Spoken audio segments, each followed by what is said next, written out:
Is it cool? Can you see it? Yes. Anything like that.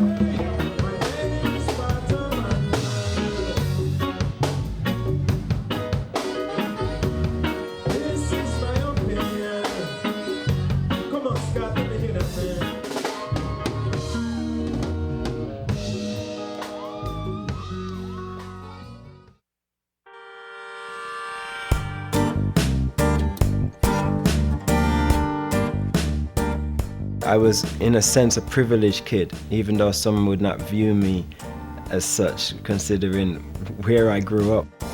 I grew up in Birmingham, England. My stepdad was a reggae DJ from Jamaica, and he actually brought some of his sound system equipment and his record collection from Jamaica. And on a Friday, Saturday and Sunday night, he would open up the sound system room and convert the kitchen into a bar and open the doors to the local community. So from the age of about 8.5, 9, I was a security guard. And I would open and close the door all night. And of course we were having illegal parties and selling alcohol illegally. So I was really the lookout man as well, which is how I got my name. Because in Jamaica, they have a night owl, a very small owl called a Pato. And I was the Pato. I was very small, I was up late at night, and I was pretty smart for my age. So they called me Pato.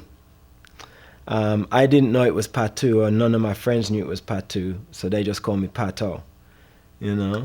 Armed with a new ID, Pato's passion for music would change his life forever. He'd eventually become selector for his dad's sound system. Success would soon follow. Being involved with V-Rocket High Power, which was my dad's sound system, from that whole experience I got a vibe of what it was like in Jamaica. I got a vibe of the music that was being played in Jamaica. And I think it also started to help me develop as an artist. You know, at first I would just listen to the Jamaican singers like U-Roy, I-Roy, Dillinger, Trinity.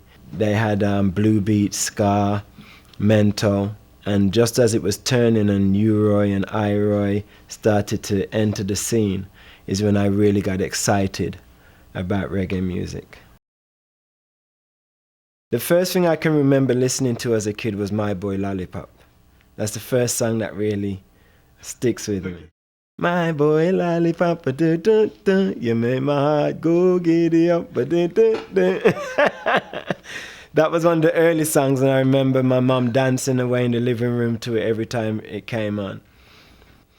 And being involved with my dad's sound system and the nightlife scene made me kind of lose interest in my education at school.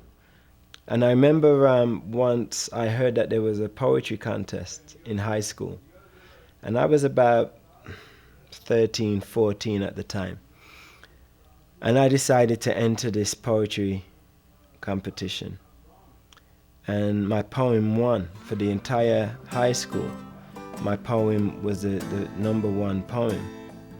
And it re-sparked an interest for me to be in school again.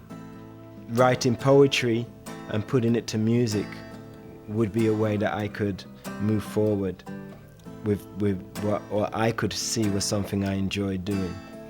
And then I would start practicing on the microphone. You know, eventually my stepdad allowed me to become the selector of the sound system.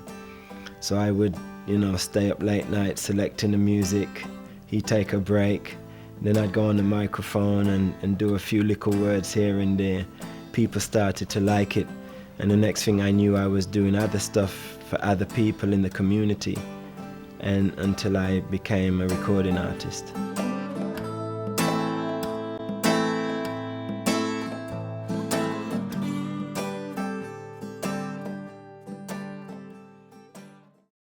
My name is Pato Banton, and that was my opinion.